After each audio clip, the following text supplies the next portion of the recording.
Getting Things Done is arguable the world's most well-known book on productivity. The lessons in this book should be considered essential reading for anyone looking to pursue a more productive lifestyle. Normally, when I write a book summary, I outline the main points from each chapter.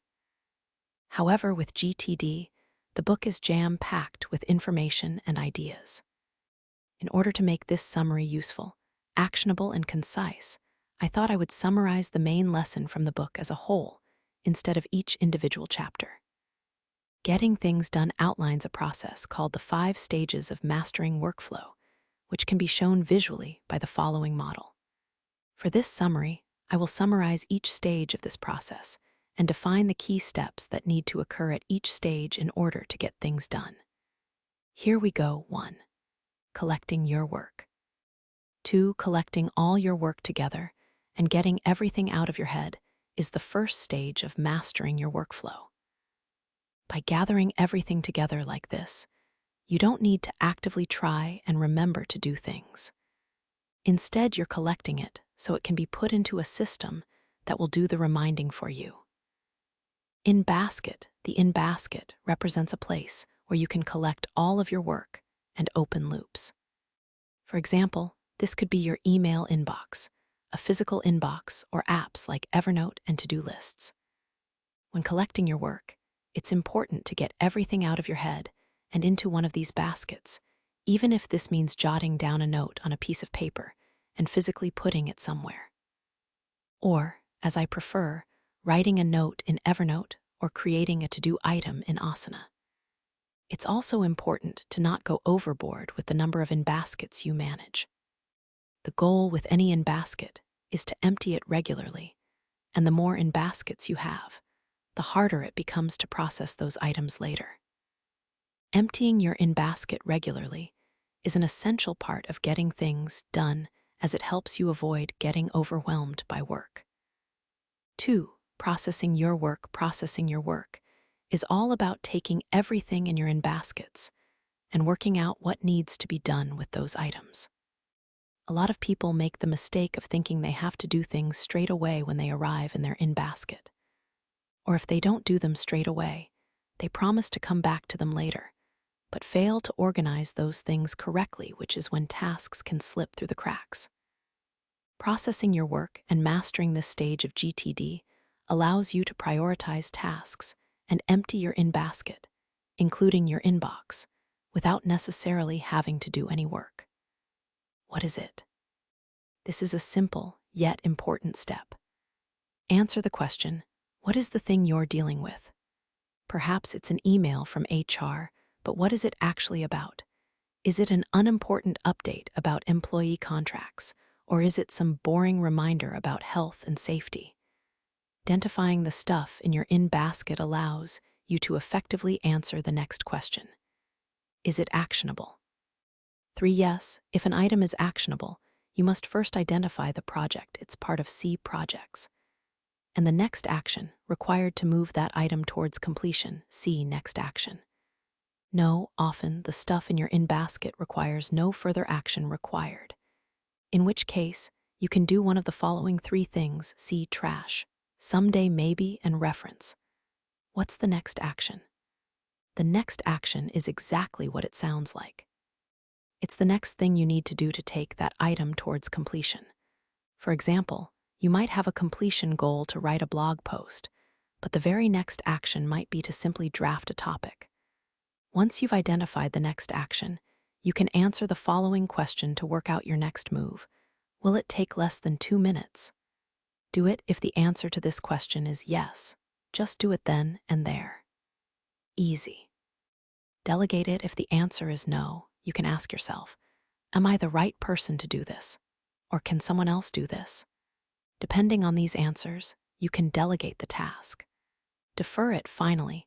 If you do need to do the work and it's going to take longer than 2 minutes, you can defer it to later. 3. Organizing your work. Once you've processed your work using the above system, it's time to get organized and get the stuff where it needs to be of use. For all of the non-actionable stuff from above, you can organize these items into one of the following areas.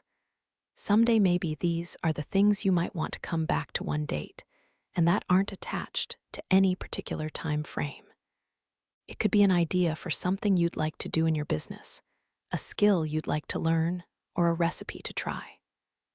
File these on a for someday list, which you will review on a regular basis. Tip: I use a someday tag in Evernote to collect ideas of things I'd like to come back to one day. Reference: these are the useful things that don't require any action, but might come in handy later.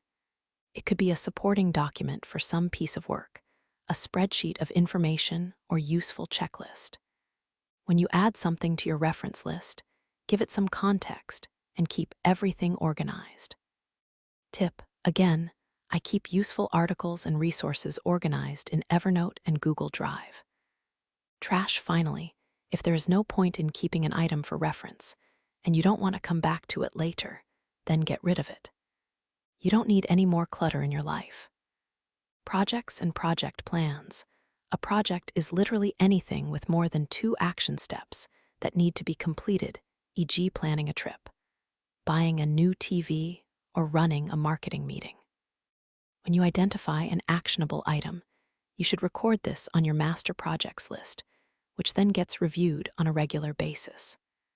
Waiting: keep a track of things you're waiting for by creating a waiting list. This could be as simple as a tag in your email for messages you are waiting for a reply for. You can also set a reminder on your calendar to follow up with someone at a later date. Calendar deferred work, that is time-sensitive, goes on your calendar to be completed at a specific time.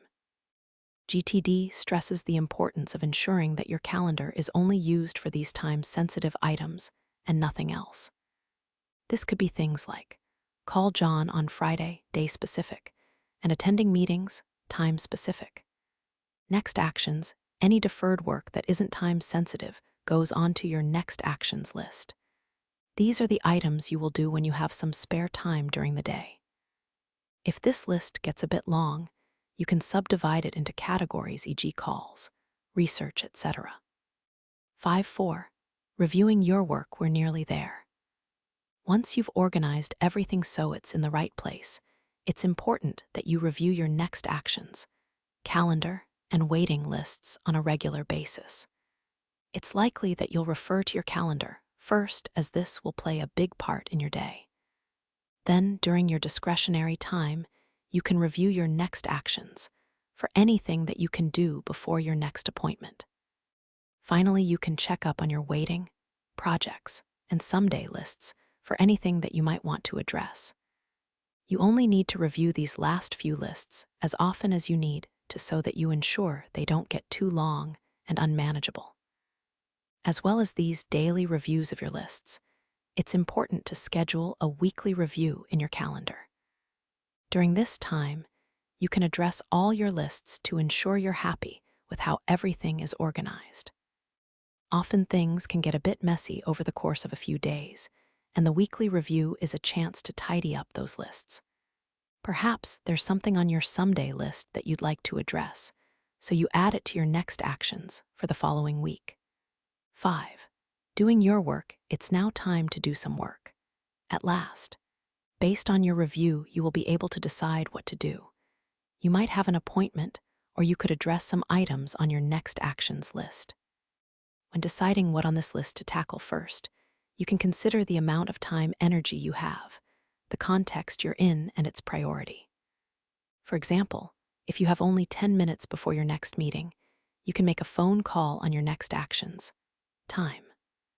Perhaps there's an item on your list that can only be done when you're at the computer or on the phone context. Or maybe there's something on your list which is going to be more beneficial than others if completed priority. And there you have it. This is a basic overview of the getting things done workflow for collecting, processing, organizing, reviewing, and doing work. It's a very flexible system which can be adapted and customized to how you like to work. I use a number of apps to stay organized and have spent a number of years refining how I use this system. Let me know how you're using this or a similar system to get things done. Until next time, have a productive day.